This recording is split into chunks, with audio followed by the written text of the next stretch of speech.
making the barley, corn, and beans salad today. And just like always, make sure to wash your surface, any produce or cans, and your hands before starting.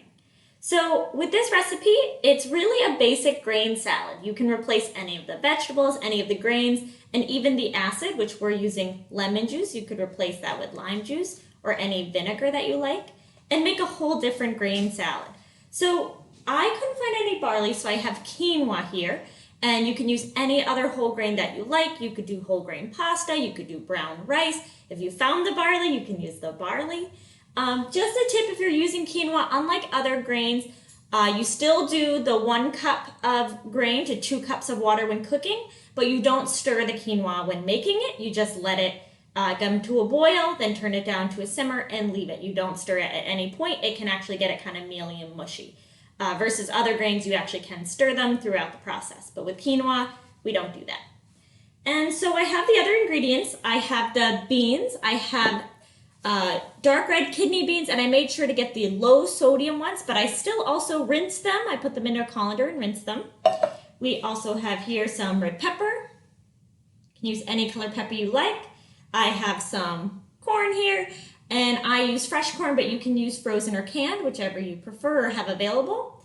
I have my 1/2 cup of celery and my 1/4 cup of green onions. And I did have the optional parsley that you can use to garnish. I love putting parsley in my grain salad, so I would recommend using that as well.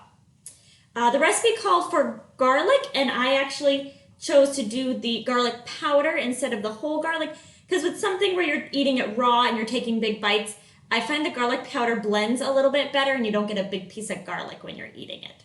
So if you do use the garlic powder, I recommend adding it into the dressing that we'll be making, just so it gets dispersed evenly throughout the whole salad. So let's jump right into that dressing. So I have my vegetable oil, and I'm going to be using the lemon juice as the recipe said, but once again, you could use lime juice or any vinegar that you like. You could use a apple cider vinegar, a balsamic vinegar, easily replaceable. I like to use a fork, kind of like a whisk, to whisk it up in there. Once again, if you are using the garlic powder, I'd recommend putting it in the dressing so it gets more evenly dispersed. Also, if you plan to use salt and pepper, I would also put that into the dressing as well.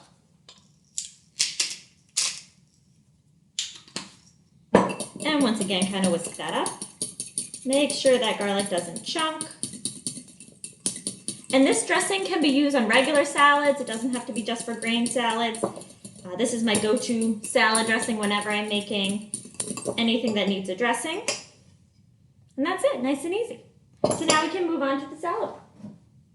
So I have my quinoa. I'm going to be adding my beans. Going to be adding the celery, green onions, then my corn and my red pepper and my parsley. It did say to garnish with the parsley, but I like mixing it in. You can do whichever you prefer. Just like with the pizza salsa, I'm going to use a spatula because I think it's a little bit easier to move things around. Now we talked about different colors of fruits and vegetables, so when choosing the colors to go in here, make sure to pay attention that you have a variety of colors. So maybe if you want some more orange or yellow in your diet, you could add orange or yellow peppers instead of the red peppers. And then we'll add our dressing. Like I said, this dressing can be used for any other thing you would use a dressing for, any salads. And like I said, you can use any other kind of grain.